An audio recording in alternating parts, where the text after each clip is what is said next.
Robert Jenrick has been a naughty boy, and he's put a video out highlighting the lawlessness that's gripped our capital, that's spreading around the country. I think it was a very direct video, a very simple video, but it perfectly highlights the state of modern Britain, and it perfectly captures the zeitgeist, not only of the fact that we are losing our grip on law and order in the United Kingdom, but also how far the liberal elite establishment will go to protect its narrative that nothing to see here at all. Excuse me, do you think it's all right not to pay? Seriously, why do you go back through the barrier and pay? Do you want to go back and pay like everybody else? Do you think it's all right not to pay? Why don't you go back and pay?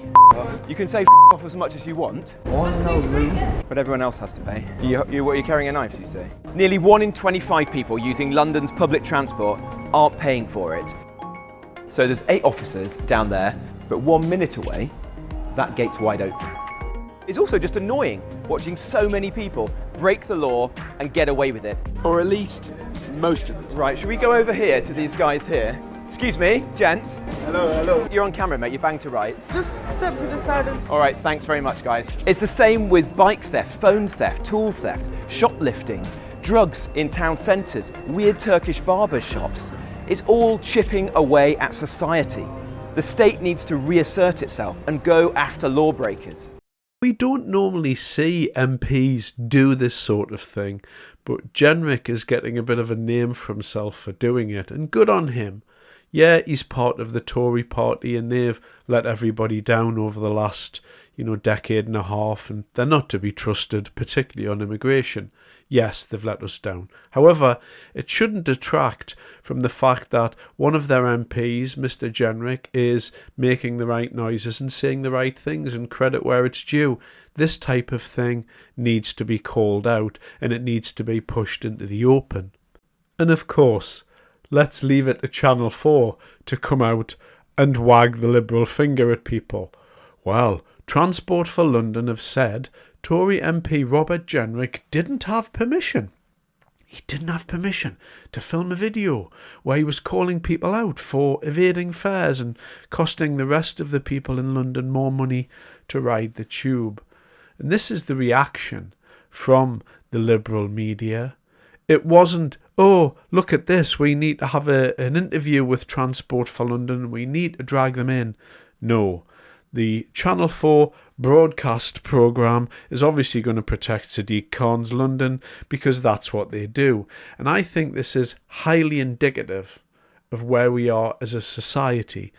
All Robert Jenrick did was point out an issue. Look at the lawlessness that's infecting our society. And what do the investigative media classes, journalistic classes do? Well, they come out and say, but you weren't allowed to do that, Robert.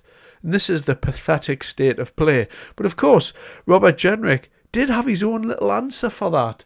And Robert's answer is to essentially say, oh, well, why don't you come and arrest me?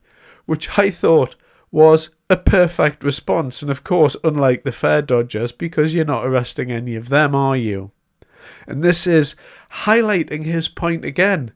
It just further goes to show, look, you're a joke. What are you going to do?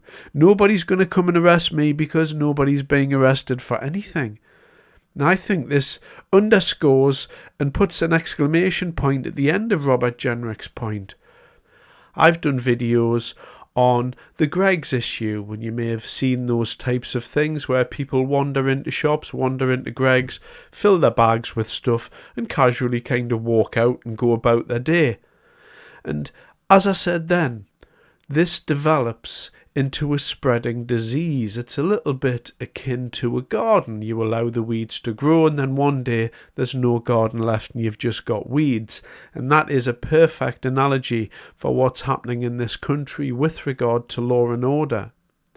The problem with allowing small crimes to flourish is that when you allow small crimes to just go unpunished, guess what happens? People start doing more crime. And then, of course, the law-abiding people, as I'm sure we all are here, start to look and go, well, why Why am I following the rules? It's a little bit like the tax system, when everybody's always screaming for tax money, and it seems like I'm always paying into the tax system and I take very, very little out. I'm starting to look at the tax system and say, why should I be the one that's contributing to that? Just in the same way as I might say, why am I the one paying for my Greg's lunch? Or why am I paying for my ride on the tube when nobody else appears to around me? This is the problem with low-level crime. And there is the famous story of the Roman senator who was walking around with his aide and he said, you know what we should do? All of the important people should wear a sash across their chest stating that they're important. And the aide told them, well, you can't really do that because then the people will really start to see exactly how society functions and we'll realise that we're completely outnumbered. And that's the very tenuous way, the fragile way that society is pinned together. We are all in a social contract with each other. And to believe that some people can just start committing crimes, low-level crimes all the time, starts to fracture and pull and rip at that social contract. The crime in this country is on the increase. And it's only going to go one way because people are starting to realise that the police are nowhere to be seen. They're not on the streets and they don't appear to be following up on any crimes. They seem to be extremely focused on policing the internet. Well, I'm sure it's quite nice for the police to sit in their comfy offices and patrol the internet, but that's not what their job is. Sooner or later, if this stuff isn't checked, we are going to see more and more people jump on the bandwagon. And this doesn't go anywhere good. This needs to be nipped in the bud immediately. We need to be arresting people for committing crimes and putting them in prison. It's straightforward enough. And if that doesn't happen, then we can expect crime to go through the roof. And this country is rapidly diminishing in front of our eyes.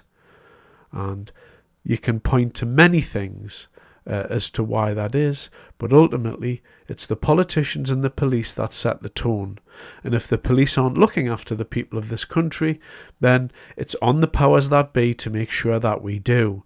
And they are relaxing their grip on power, and that's to the detriment of the people of this country. Thanks very much for your time.